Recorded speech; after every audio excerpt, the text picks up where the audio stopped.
உங்களை பத்தி தான் எல்லாருக்கும் நல்லா தெரியுமே. யாரையாவது மதிச்சிருக்கீங்களா நீங்க? உங்க அப்பா மாதிரியே இருக்கீங்க. எங்க அப்பாவை பத்தி பேசாத. எங்க அப்பா ஏன் சப்போர்ட் பண்ணலன்னா உங்க அப்பா சப்போர்ட் பண்ணலன்னு தான். புரியுதா? நிறுத்தியா? எங்க அப்பா உங்க அப்பனுக்கு சப்போர்ட் பண்ணியிருந்தா அந்த ஆளு உங்களை மாதிரியே நடுத்தருவுல தான் நிறுத்தி இருப்பாரு. என்ன வரலாற மாத்தணும்? வரலாற மாத்தலாம் இல்ல, தாஜ்மஹாலோட உண்மையை வெளிப்படுத்த முயற்சி பண்ணாரு. உங்க எல்லாருக்குமே தெரியும் உண்மை என்னங்கிறது. ஒழுங்கா உண்மையை சொல்லுங்க. அது ஷாஜகான் தான் அந்த தாஜ்மஹாலை கட்டினாரா? அவர் தான் கட்டினாருன்னு. ஆமா, இவர் தான் ஆர்கிடெக்சரா இருந்தாரு. உங்க அப்பா இந்த தாஜ்மஹால் விஷயத்துல ஸ்கேம் பண்ணியிருந்தாலும் அசோசியேஷன் பெரிய மனசு பண்ணி அவரை உள்ள வேலை செய்ய விட்டது தெரியுமா? அதுக்கு நீங்க தாங்க நன்றி கடன் பட்டிருக்கீங்க. இங்க இருக்கிற எல்லாருக்கும் தெரியுங்க உங்க உழைப்பை பத்தி. அசோசியேஷன் தலைவராகத்தானே உழைச்சிங்க. இப்ப என்னடா தாஜ்மஹாலையே தப்பா பேசுறீங்க? இது வரைக்கும் நீங்க உங்க வாழ்க்கையில என்னதாங்க உருப்படியா பண்ணீங்க சொல்ல முடியுமா? அட நிறுத்துக்கலோனே. அட என்னத்தையா நிறுத்த சொல்றேன்? அட சொல்றத கேளுப்பா. அண்ணன் தாஜ்மஹாலுக்கு எதிராக ஒன்னும் பேசல. அவரு கொஞ்சம் அதிகமா சரக்கு போட்டாரு. காலையில எல்லாத்தையும் மறந்துடுவாரு. அதான் புரியாம ஏங்க நீங்க வாங்க, நம்ம வேலையை காலி பண்ணி. அண்ணே, நீங்க தேவையில்லாம உங்களோட பிளட் பிரஷரை ஏத்திக்காதீங்கண்ணே. அண்ணே, அட விட்டு தள்ளுங்கண்ணே, அவங்க போகட்டும். நீங்க தேவையில்லாம பிபியை ஏத்திக்காதீங்க. அண்ணே அண்ணா அண்ணே அண்ணே அட ஒண்ணும் இல்லண்ணே.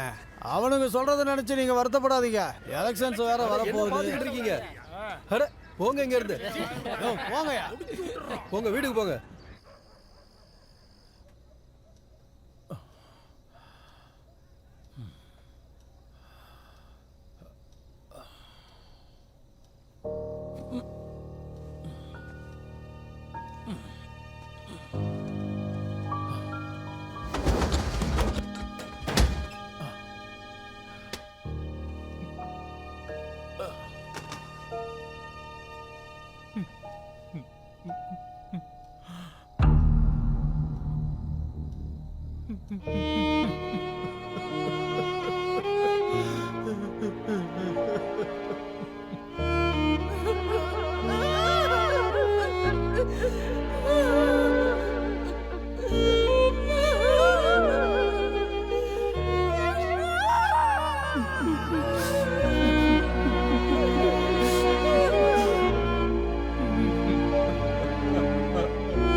நீங்க எங்கேயாவது கல்லறைக்கு மேல டோம் இருந்து பாத்திருக்கீங்களா? அதுக்கு மேல கலசமும் டசன் கணக்கில் ரூம்ஸ் இருக்கு. அந்த ரூம்களுக்கு கதவுகள் கிடையாது. அது எல்லாமே பூசப்பட்டிருக்கு. அதுக்கான டிஎன்ஏ டெஸ்ட நாம பண்ண முடியுமா? நேரம் பார்த்து இதெல்லாம் நடக்குது. அதுக்கான சுஷ்மிதா, சுஷ்மிதா, சாவி எங்க? என்ன சாவி எங்கன்னு கேட்டேன். அட என்னாச்சு? என்னாச்சு? சாவி எங்க?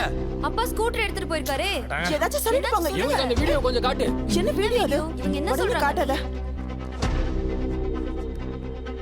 நம்ம தாஜ்மஹாலுக்கு நாம டிஎன்ஏ டெஸ்ட் பண்ண முடியுமா? நீங்க நினைக்கிற மாதிரி டிஎன்ஏ டெஸ்ட்ங்கிறது ஒரு ஜோக்கெல்லாம் கிடையாது. அதுக்காக இது மாதிரி பண்ணாரு. ஒரு சொட்டு ரத்தத்தை வச்சு ரத்தத்தை பத்தின முழு உண்மைகளை நம்ம தெரிஞ்சுக்க முடியும். அதே மாதிரி இதுல இருந்து ஒரு கல் எடுத்து இது எப்ப கட்டப்பட்டதுன்னு தாராளமா கண்டுபிடிக்கலாம். புரியுதா? நிஜமாவே பிரமாதம். நமக்கான வேலையை அவர் செஞ்சிட்டாரு. இதை வைரலாக்கி விடு.